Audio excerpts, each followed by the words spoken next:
It's Thursday night in the A. You know what that means. Kelly Price and Tori McElhaney is coming at you on Rise Up Tonight, presented by AT&T.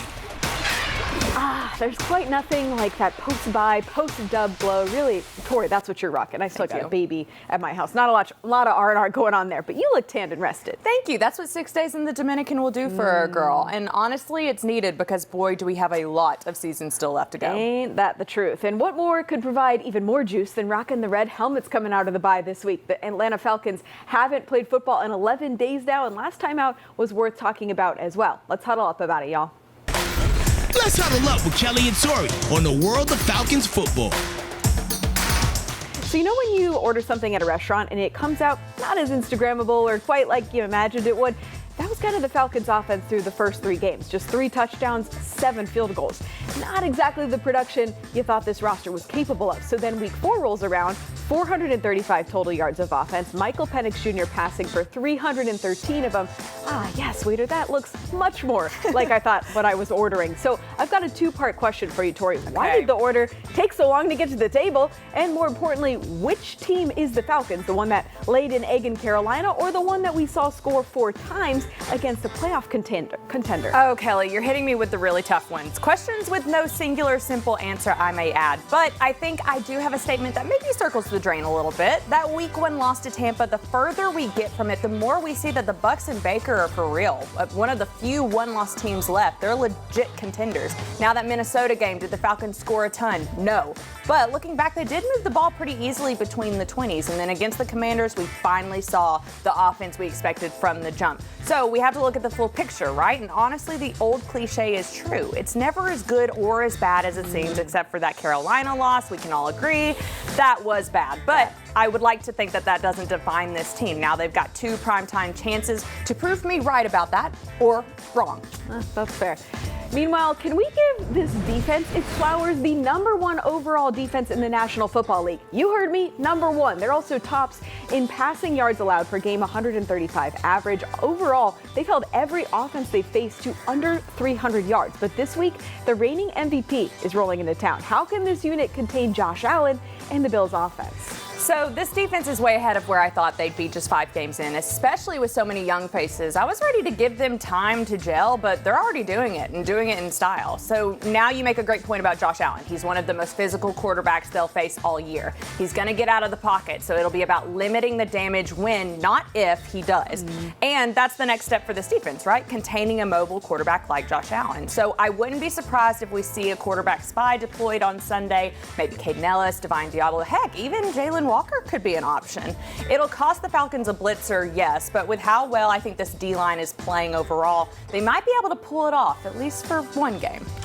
So having a bye week this early is interesting, right? Because I asked Michael Penix Jr. on Monday if a week 5 bye is a blessing or a curse, and he just kind of smiled and said, we'll see. Ain't that the truth? Because hopefully the Falcons got all the R&R they needed this week, because now it is 13 straight games until the end of the regular season, including an international trip with no time off to recover afterwards. What say you of the bye week timing, Tori? So despite the fact that I personally had the best bye week ever, I still hate a week 5 bye. Like seriously, 13 straight weeks of games. In the next 5 weeks, the Falcons will travel roughly 16,000 miles round trip between a West Coast trip, a flight up to Boston, and then a red-eye to Berlin. Oh yeah, and then when they get back from Germany, they still have 8 games of the regular season left. Cool. The fact the Falcons didn't have a later bye week is still insane to me, and I do worry this will come back to bite down the road. I hope not, but you just don't know. Yeah, only time will tell if the bye was the perfect reset opportunity, but after last week's pregame fits, I may need some of the guys to get right in the fashion department as well. Let's get into it. We're walking in. First touchdown of the year, first walk-in in spotlight, at least I think, for Kyle Pitts. I'm not sure if he knows this, but this is the reason for the season. Spooky season. I am here for the skeleton vibes. I have a number of them around my house right now. Halloween is in fact around the corner. Yeah, I'm really here for the Halloween vibes, but I want people to know that KP is also wearing snakeskin combat boots, and that, Kelly, is the best part of this look, and it's not even close. Yes, that attention to detail is excellent there. All right, here is where things get kind of spooky for real. We need to talk about this. Ray, my guy, I'm not mad. I'm just disappointed.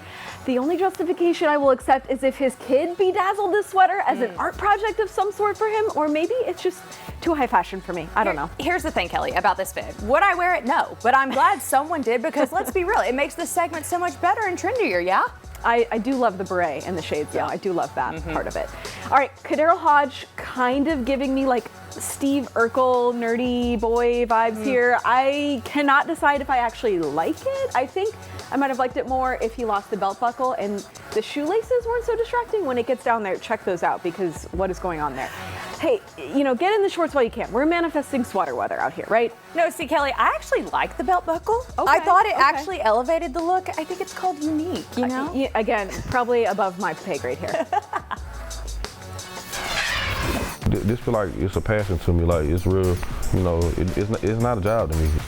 Yes, the one, the only Hood anchor Ye pulls up to Fox 5. Don't worry, no crazy cars flipping over or anything to report on over here, but it would be a crime to miss him in the nest later in the show. Plus, the Falcons showed off their hibachi chef skills on a special night with some special ladies. We'll explain next on Rise Up Tonight. Rise Up Tonight is presented by AT&T and brought to you by Georgia Lottery. Today could be the day. By Mercedes-Benz, official luxury vehicle of your Atlanta Falcons. And by Home Depot, how doers get more done. Do you ever wonder what's really on your favorite player's mind? It's time for the question of the week. What words do you always spell wrong, or word? Wednesday. It used to be Wednesday when I was a kid. Wednesday. I got a whole list on my phone, bro. Maintenance. Oh, restaurant. Appreciate. I always spell that word wrong. I don't know why. Like 1P. A 1P. Why is there a U in guarantee? Gar, there's no U in there. Oh man. That one throws you off. Like Wednesday. Like what? I don't understand it. If I got it down, I go Wednesday. Yeah. The word schedule, I've spelled it wrong so many times. Sometimes it's so bad, like you're typing and you don't even get like suggested words. That's restaurant for me. I don't spell nothing wrong. Nothing? I was always good. I was the best in spelling bee, all that. All right, okay. I might say it wrong. I'm gonna spell it right. I was actually going to see if he actually got to include Michael Penix, because that one happened this week, and I remembered him being like, I don't spell anything wrong. I was like, are you for real? But that's so real. Like, I don't spell it wrong, but I definitely say it wrong. As a kid from Chickamauga, I could probably relate. I like all the Wednesdays, too. All right, well, let them cook. Maybe not at spelling, but at cooking. Some of the guys got to try their hand at hibachi this week, but the cause behind it was more like chicken noodle soup for the soul. Time to Rise Up for Atlanta, brought to you by Truist. October is Breast Cancer Awareness Month, and most of us know someone who's been impacted by this heartbreaking disease. On Tuesday, survivors across the Atlanta area were in for a special treat as their favorite Falcons players doubled as their personal chefs. It's hot. I got so much respect for those hibachi chefs now. Standing in that fire is so hot. It's so hot in there. The Falcons, sporting chef hats and spatulas, cooked a full-course meal for 10 breast cancer survivors at Fumi Hibachi for the 13th annual Dazzle and Dine. We play football, and that's a game. We talk about perseverance in football and toughness in football, but at the end of the day, like I said, it's just a game where these people are dealing with real life and real things that affect not only them but their families. And so to hear their stories and how they persevered and how they remain resilient and hopeful through what they went through, it makes the things that I'm going through kind of be like, all right, I can do this if they can do that. And it meant more than just serving food. The team, along with some Falcons legends, also provided hope, laughs, and inspiration. Something like today kind of just takes you back to, oh, I am pretty. I can feel elevated. I can enjoy my life and not think about the trauma that I have been through, and just really be in the moment and celebrate the wins, because we truly have been through hell and back.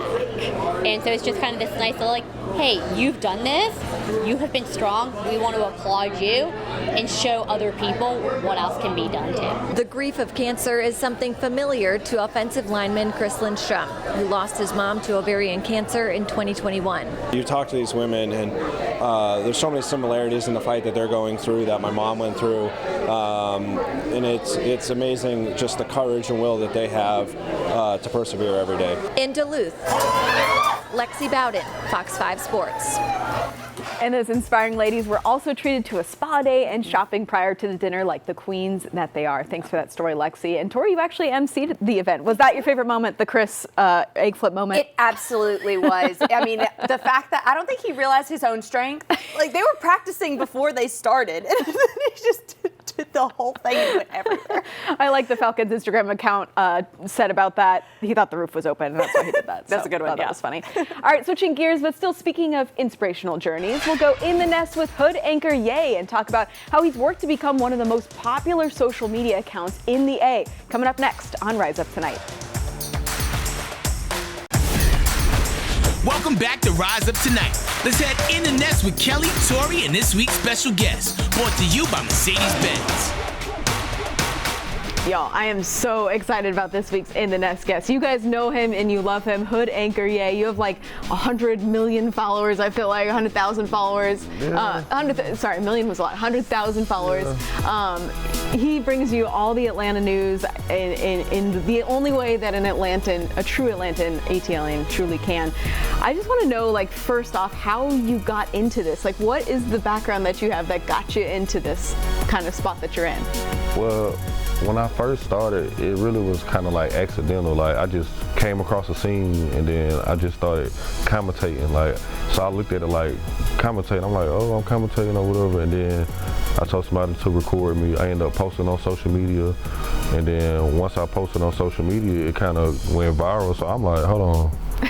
We got something here. People like to hear news. Like, it's always news happening, so I don't gotta think of content. It's true. You know what I'm saying? So one day I was just at home watching the news, and I said, you know what? Let me go to a scene, but I want to look like I just hopped out of bed. So the whole role come from me wanting to just look like I hopped straight out of bed and went straight to the crime scene. Like, I didn't care what I put on. Right. Like I didn't put no effort or whatever to what I'm putting on. So I just left out the house with a robe and, you know, slippers and pajamas. So that's my whole idea behind what I wear. Well, and you get to these scenes so quickly. Like, it's crazy. Like, how do you get there so fast? I mean, I feel like it's like, okay.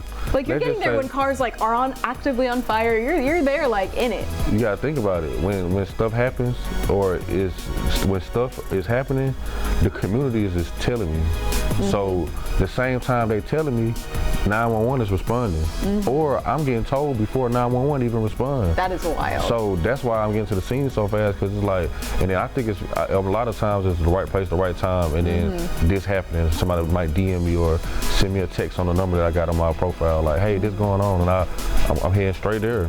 That's awesome.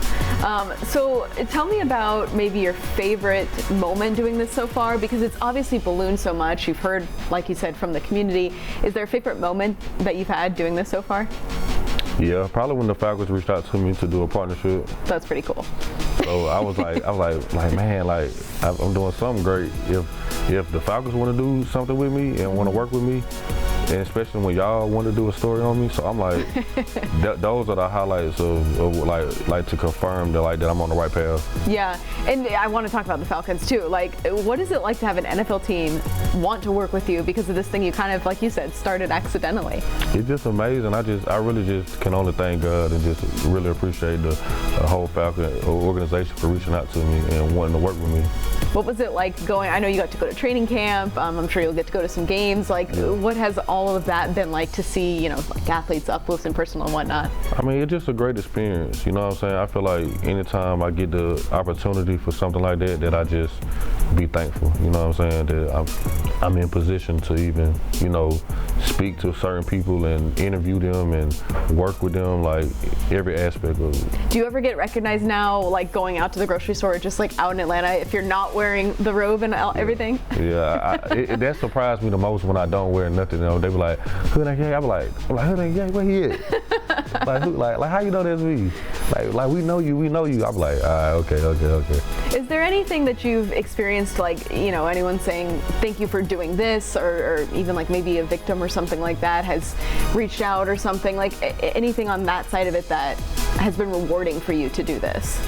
Probably when it been a couple victims that then reached out to me and told me that they like thankful for the story that I did on either them or their family member. Yeah. Like I don't know how long ago, maybe a month ago, somebody that I met on a previous scene, his brother ended up passing in front of the Greyhound station. So he did like a post about me. He like, man, I just want to give my flowers to Hood Uncle Ye. Like he he did a report on my brother and interviewed me, and I've been talking to him, and he done invited me out, reached out to me, just the whole just interacting with him, period. Like he's like, it's real genuine. So. Yeah. Did you ever imagine it would kind of blow up in the way that it has? No. Because I'm not really into I really don't care about fame and stuff like that. Like, I'm not really into that. Like, I feel like a lot of celebrities are weird, so I don't really like to be That's true. considered a celebrity or famous or nothing like that. I'm just me. Yeah. It speaks to, I think, everyone in Atlanta wants to know what's going on, and there is so much going on all the time. Like you always talk about, like there's always something weird going on in Atlanta. There's some car on fire, some weird car has flipped or whatever. Does it ever surprise you how much stuff there is to cover for this account? I mean, I kind of always was like in the city, so I always knew of things happening, so it don't surprise me because this stuff that I've been seeing, now I'm reporting it. I want to also talk about like your background. Like, is this like a night job for you? Do you have a day job? Like, how do you balance, because you're able to go to these scenes so quickly, like how does that work? I mean, this is a full-time job for me. I'm sure that it is. It don't feel like a job to me because like when they say when you're doing something you love, it don't feel like a job. So I really take this feel like it's a passion to me. Like it's real, it's not a job to me. It's just, I feel like it's almost like a duty or it's just like a passion or something. I don't know how to really explain it. Yeah. But it don't feel like work. Do you have like a comedy background at all? Like what kind of prepared you for this, I guess? School. Yeah? Like middle school, elementary, middle, and high school. Being the class clown or something, right? I mean, I think I was a little bit of the class clown. I think like at times like I was a class clown, but I feel like for the most part it's just like just growing up in Atlanta, like you gotta know how to like be on your heels, like on your toes. Like you gotta know how to move. Fair.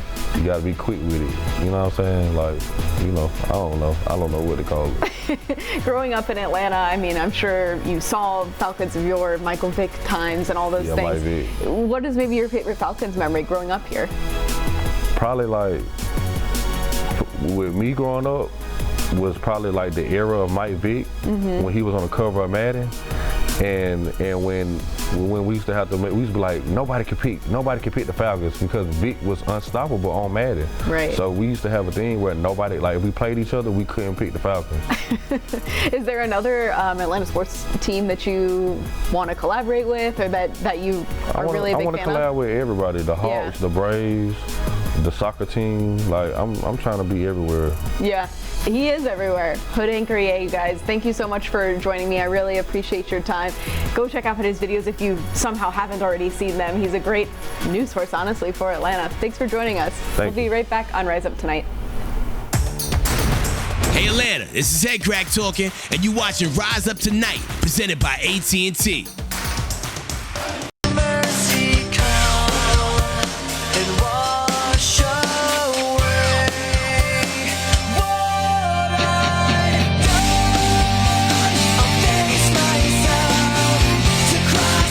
This man is all of us like resurrecting after the Falcons got that win against the Commanders. No, it went from like really not good at all to like pretty good and what you expected things to look like. So I love it. And they have another opportunity on Monday Night Football. The entire nation is going to be watching them against the Bills. This is a huge matchup, and it's a big game for the run game of the Falcons to perhaps take advantage of a Bills run defense that hasn't done its thing necessarily. Yeah, so the Falcons right now, between Bijan Robinson and what he's doing and Tyler Algier, I mean, they are a top 6, I believe, maybe top 5 rushing team, whereas the Bills' run defense is, I believe, ranked 28th in the league. Now, let's be real, the Buffalo Bills' rushing offense, also something to be prepared for with Josh Allen and everything. But as we're talking about containing Josh Allen, keeping him off the field and burning clock with Tyler Algier, with Bijan Robinson is a surefire way to make sure that Josh Allen can't run all over you either. And the Falcons offense has done a good job staying on the field and sustaining drives, even if they haven't always gotten to the points. But we'll see what happens on Monday night. We'll talk about it next week on Rise Up Tonight. Thanks for staying up late with us. Good night.